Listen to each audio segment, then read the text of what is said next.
আপোনালোক সকলোৱে জানে অসমত বিশেষভাৱে সক্ষম ব্যক্তিসকলৰ বাবে 6খন বিশেষ বিদ্যালয় চলি আছে।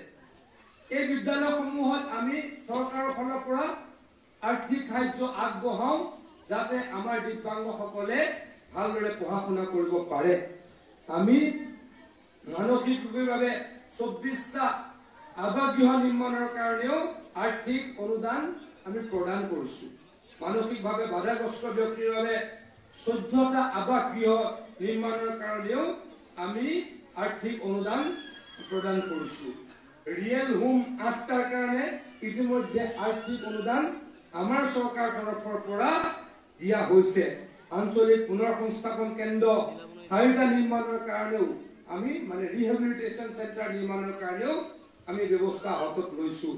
এইদৰে আমি আমাৰ বিভাগৰ পৰা প্ৰায় 3 কোটি টকা আমি স্কিল ডেভেলপমেণ্টক দিছো যাতে আমাৰ দিব্যাংগসকলক বিভিন্ন প্ৰকাৰে স্কিল কৰি তেখেতলোকে যাতে বিভিন্ন কামত অংশগ্ৰহণ কৰিব পাৰে তাৰ কাৰণে আমি আমাৰ ডিপাৰ্টমেণ্টৰ পৰা ব্যৱস্থা হাতত লৈছো।